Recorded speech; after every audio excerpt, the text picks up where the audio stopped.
It wasn't a bear. My wife Melissa and I have been together about 2 years now.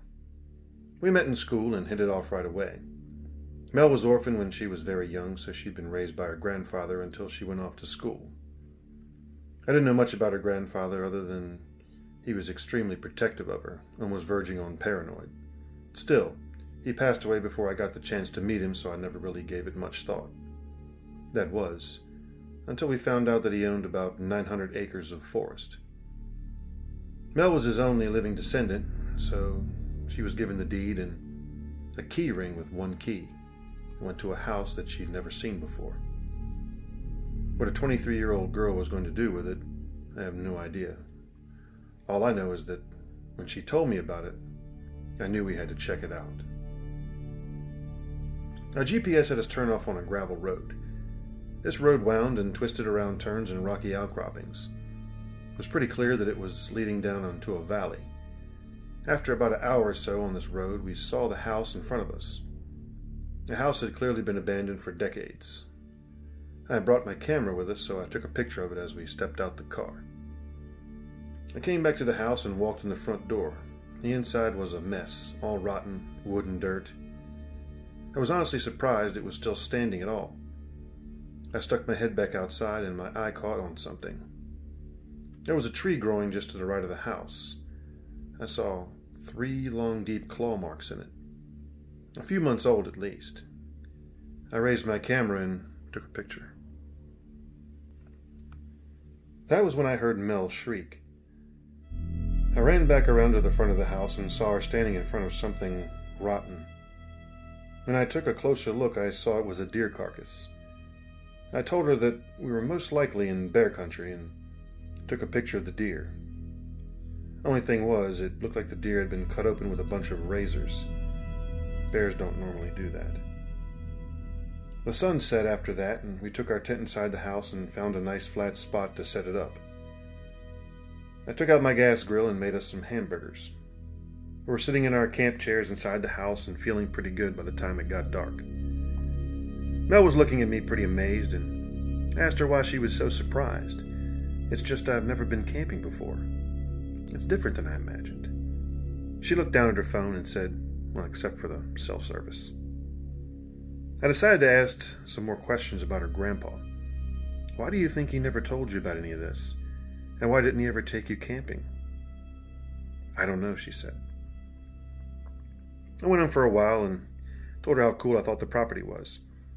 Plans for future parties with friends, bonfires, all that.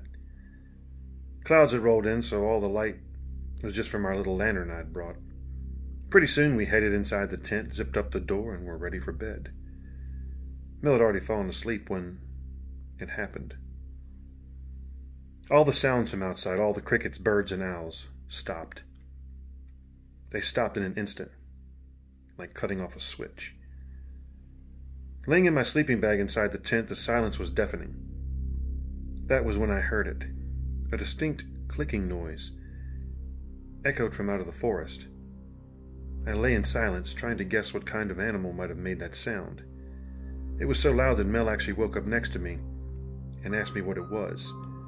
I told her I didn't know. Then I heard the clicking noise again, extremely close. So close it seemed like it might be right next to the house. I slipped out of my sleeping bag quietly, still inside the tent, and grabbed my camera. I walked up to the tent door and zipped it down as quietly as I could, and I stuck the camera out into the darkness and took a picture. In the flash, I saw a hand reaching through the broken window of the house. It almost looked human, but it was deathly white. It had long claws extending from each finger. Through the window, I saw what looked like a human silhouette with 2 bright yellow eyes staring in towards us. I can't be sure, but it looked like there was blood around its mouth. I pulled the camera back and zipped the tent door closed. Mel sat up. "What is it?" she asked. I moved next to her and covered her mouth with my hand. My heart was racing, and I felt all the hairs on my body stand up. I had no idea what I was supposed to do. Silence. For a long moment I heard nothing. Then the clicking sound echoed out from where I knew the front door of the house was. Mel stared at me, her eyes clearly confused and afraid. She put her hand on mine and tried to pull it away, but I shook my head and didn't take it off. Silence again. I strained to hear, but nothing. For what must have been 2 minutes, I sat with my hand on Mel's mouth. Then I heard the clicking from just a few feet outside of our tent. I have no idea how it got so close without making any sound. I froze for a moment, then, as quietly as I could, I reached into my pants laying on the ground and pulled out my car keys. I hit the unlock button twice. My car's horn beeped loudly from where we'd parked in front of the house. Silence again. Finally, after what seemed like an eternity, I heard the clicking again from where my car was parked in front of the house. The clicking echoed out a few more times, but each one was further and further away. After half an hour or so, the crickets started back up and the forest sounded alive again.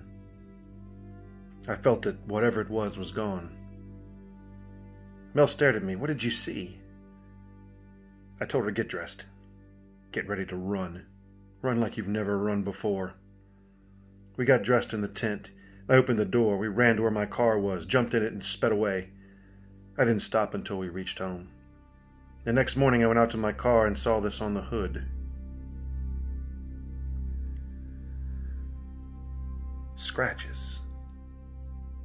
Like something was trying to tear the car apart. We returned to the property a few weeks later with some friends. And this time we were well armed. As of today, we haven't heard or seen whatever it was since. What it is, I don't know.